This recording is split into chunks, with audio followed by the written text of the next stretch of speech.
Salut! Je voulais faire une petite review de la tente Ferrino Meteora 4 qu'on a utilisée maintenant depuis 2 semaines. Là, elle est neuve pour ainsi dire. Et je voulais un peu vous parler de notre expérience. Il y a le meilleur et le pire là-dedans, donc je vais vous montrer un peu de quoi il en retourne.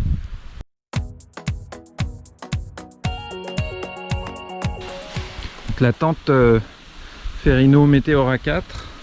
C'est une 4 places, puis je pense qu'effectivement on peut bien dormir à 4 dedans. On va aller voir la chambre après. Nous on est deux. On l'a utilisé là depuis 2 semaines pour un road trip. Donc on dort tous les soirs dedans. Je dirais c'est une tente tunnel. Donc ce qui est intéressant là-dedans, c'est qu'elle peut se monter, se démonter sous la pluie. L'eau rentrera pas. C'est pas comme les tentes, on est obligé de rajouter le toit par-dessus la chambre, puis dans ce cas là on est bien embêté si jamais il pleut quand on le fait. Elle est plutôt jolie, le tissu est de bonne qualité, là on voit un peu les détails, c'est très imperméable. On a eu quasiment 2 jours de pluie, on est resté dedans et ça marchait très bien, on n'a pas eu la moindre goutte d'eau à l'intérieur. Pareil, le vent, on est en Gaspésie là, donc du vent il peut y en avoir. Et globalement de ce côté là, vent et étanchéité, pas de problème. C'est aussi une tente qui est bien aérée. Là on voit il y a une grande porte, celle-ci on l'ouvre jamais parce qu'il n'y a pas de moustiquaire derrière, donc la grande porte de devant elle reste toujours fermée. Ceci dit, ça nous permet de glisser quand même un petit câble électrique par exemple pour alimenter. Par contre la porte de côté a une belle moustiquaire, donc celle-ci quand il fait chaud tout de suite on peut l'ouvrir. Il y a aussi une fenêtre de l'autre côté qui donne sur l'avancée, notre cuisine en gros. Donc rien que ça déjà ça aère bien. Il y a aussi aux 4 coins de la tente des petits auvents comme ça qui rajoutent une petite aération sans que ça fasse de vent à l'intérieur et qui, même s'il pleut, ça fonctionne. Parce que les autres bien sûr il faut les fermer s'il pleut, sinon la moustiquaire n'est pas étanche. Et puis il y a une dernière fenêtre qui là n'est pas ouverte mais qui s'ouvre pareil ici avec une moustiquaire encore. Et ce qui est intéressant aussi, c'est qu'on peut les laisser en mode comme ça si on met une ficelle ici dans l'œillet et qu'on tend une cordelette. On est capable d'avoir une ventilation même partant de pluie, juste en décollant le panneau là, et l'eau ne rentrera pas. On l'a fait, ça marche très bien.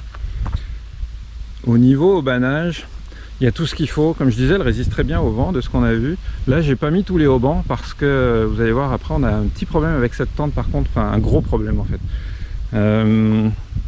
Mais sinon il y en a un peu partout, il y en a pour tendre l'arrière, pour tenir les arceaux sur le côté. Sur chaque arceau il y a le même genre de haubanage, donc une fois qu'elle est plantée là il y a vraiment zéro problème.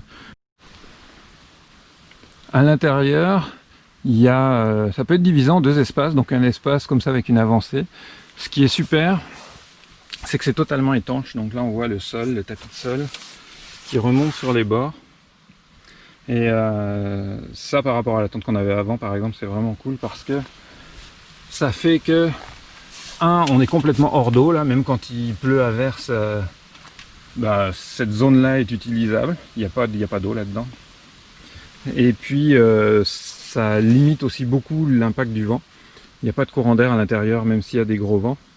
Et dernier point super important, par exemple pour les gens qui vivent au Canada, au Québec comme nous là, c'est les maringouins, les mouches noires et tout, on est à l'abri avec la moustiquaire et le fait qu'elle soit étanche, on peut vraiment l'utiliser.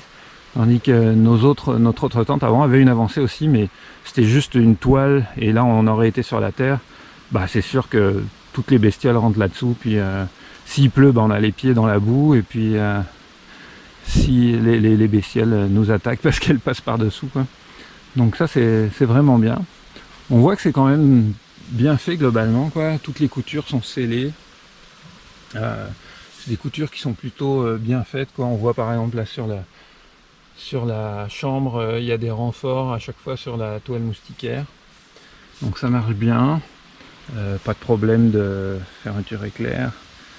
On va aller dans la petite chambre. Ça c'est une partie qui est amovible, on peut l'enlever si on veut bénéficier de toute la largeur sans avoir ça. c'est quand même bien de la mettre parce que quand il y a de la condensation, ça évite que ça nous tombe sur la tête. Ça fait une petite bulle qui protège un peu plus, qui garde un peu plus la chaleur. Donc, donc là, il y a aussi un diviseur en fait qui vient ici, là, au milieu, une toile qui peut se tendre pour faire 2 chambres différentes. En fait, il y a 2 portes quand on voit de l'extérieur. Donc si vous dormez à 4, genre 2 couples, ça permet d'avoir un minimum d'intimité, puis chacun sort de son côté sans marcher sur l'autre. C'est quand même assez grand. Pour 2, nous on a largement la place de mettre nos affaires, le matelas au milieu, mais je pense qu'à 4 il n'y aurait pas de problème. Donc pour ça l'intérieur, très pratique. C'est encore un autre toit, donc encore une sécurité supplémentaire, un autre sol, sécurité supplémentaire par rapport à l'eau, même si jamais il y a de l'eau qui rentre là-dedans. Ça fait un autre sol étanche, donc on ne sera pas mouillé ici.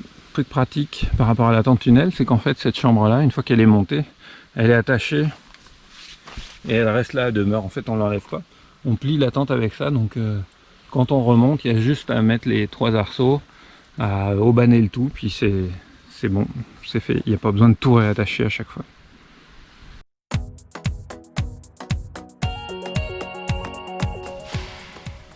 Notre problème, c'est ça en fait, c'est les arceaux. Les arceaux en fibre de verre, je ne sais pas ce qu'ils ont fait sur cette tente, c'est quand même une tente qui n'est pas donnée, hein. On parle d'une tente qui vaut près de 700 $ avec les taxes, là, donc c'est pas du bas de gamme. Et on a dû la démonter, la remonter 6 fois là, à date, et il n'y a plus un arceau qui tient debout, quoi. On a été j'étais obligé de faire des attelles, d'utiliser des piquets avec du tape pour que ça tienne. On a tapé les arceaux aussi pour éviter parce qu'ils sont tous fendus en fait. Ils se sont tous fendus les uns avec les autres. D'ailleurs on voit qu'ils ont une forme un peu bizarre là. Ça a commencé il y a 2 remontages, donc il y a 4 jours on va dire. Et puis où on a commencé à se rendre compte que il y en avait qui avaient des formes bizarres, qui avaient des fentes, puis il y en a qui ont carrément craqué. Donc tous les arceaux ont ce problème là. Et c'est vraiment super embêtant parce que si l'arceau casse, qu'est-ce qu'on fait quand on n'est même pas capable de monter la tente? Donc pour 6 montages de tente, c'est vraiment pas fort d'avoir ne serait-ce qu'un problème, mais là c'est de multiples problèmes. Et puis c'est un problème grave parce que ça peut carrément nous empêcher d'utiliser la tente. Donc de ce côté-là, pour moi c'est un fail total, quoi.